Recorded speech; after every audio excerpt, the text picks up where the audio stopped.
আসসালামু আলাইকুম। Hello friends, আয়ুর্বেদে চোখের যত্ন একটি অত্যন্ত গুরুত্বপূর্ণ অংশ।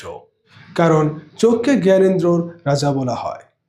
চোখের স্বাস্থ্য ও রোগ নিরাময়ের জন্য বিভিন্ন ধরনের ক্রিয়াকল্প করা হয়, যেমন নেত্রতর্পণা। এটি একটি কার্যকর ও জনপ্রিয় চিকিৎসা। নেত্রতর্পণা হলো চোখকে পুষ্টি দেওয়া।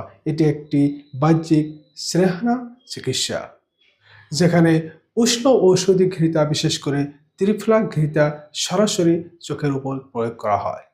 আধুনিক গবেষণা ও ক্লিনিক্যাল ট্রায়ালসের মতে চোখে ত্রিফলা ঘৃতা দিয়ে তর্পণা করলে অনেক উপকার রয়েছে, যেমন চোখের জ্বালাপোড়া কমায়, ড্রাই আই সিন্ড্রোমের জন্য হওয়া কষ্ট, জ্বালা, গ্রিটি অনুভূত, এগুলা দূর করে।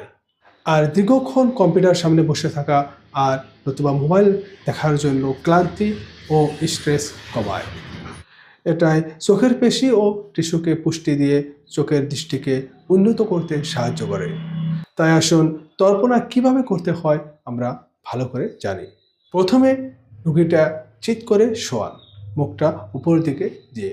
তারপর চোখের চারদিকে আপনি কালো মাস্কুলার ডাল নতুবা আপনি আটা দিয়ে রাউন্ড বা আপনি এটা বাউন্ডারি বানান।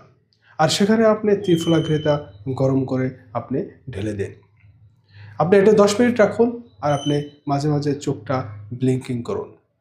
তারপর আপনি 10 মিনিট পর আপনি কটন দিয়ে আপনি ভালো করে চোখটাকে পরিষ্কার করুন। আর এইভাবে আপনি 5 থেকে 7 দিন আপনি কন্টিনিউ করুন। দেখবেন আপনার চোখের জ্যোতি বেড়ে গেছে, চোখের ব্যথা জ্বালা অনেকটাই কমে গেছে।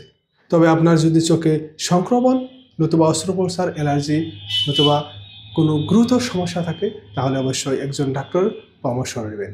আশা করি সবাই ভালো থাকুন, সুস্থ থাকুন। নেক্সট ভিডিওতে আবার দেখা হবে। আজকের জন্য বিদায় নিচ্ছি। ধন্যবাদ।